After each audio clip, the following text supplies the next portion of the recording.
रसूल मुकर्रम सल्लल्लाहु अलैहि वसल्लम की मुबारक अज़ीम सुन्नतों में से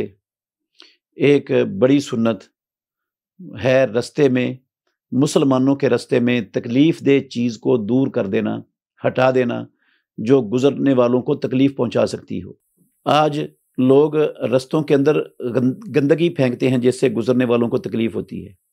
और कोई ऐसी चीज़ें फेंक देते हैं जो गुज़रने वालों के लिए नुकसान का बायस भी बनती हैं, तकलीफ़ का बायस भी बनती हैं। जबकि तकलीफ़ दे चीज़ों को रस्ते से हटाने वाला अमल ये तकरीबन हमारे मुआशरे के लोग मायूब समझते हैं और इनको इस अमल को हकारत की निगाह से देखते हैं, जबकि ये इमामुल अंबिया मुहम्मदुर रसूलुल्लाह सल्लल्लाहु अलैहि वसल्लम की अज़ीमुश्शान सुन्नत है। प्यारे पैगंबर मुहम्मदुर रसूलुल्लाह सल्लल्लाहु अलैहि वसल्लम ने फरमाया, अबू हुरैरा कहते हैं अल्लाह के नबी ने फरमाया, बैनमा रजुलन यमशी फ़ी तरीक़िन, एक मरतबा एक बंदा किसी रास्ते में चल रहा था,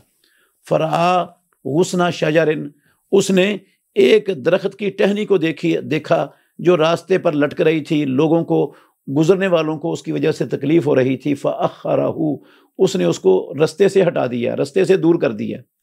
फ़शकरल्लाहु लहू फ़ग़फ़र लहू, अल्लाह ने उसके इस अमल की कदर की और इसके पिछले गुनाह माफ़ कर दिए। अब मुसलमानों के रास्ते से जो तकलीफ़ दे चीज़ है, ईंट पड़ी है,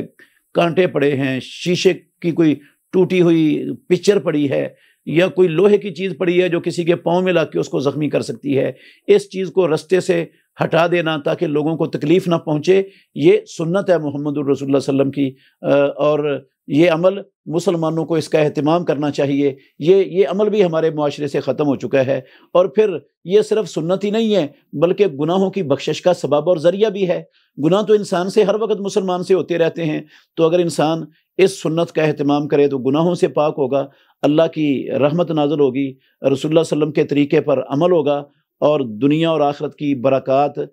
बंदा समेटने वाला बन जाएगा। अल्लाह हमें समझने की, अमल करने की तौफ़ीक़ अता फ़रमाए।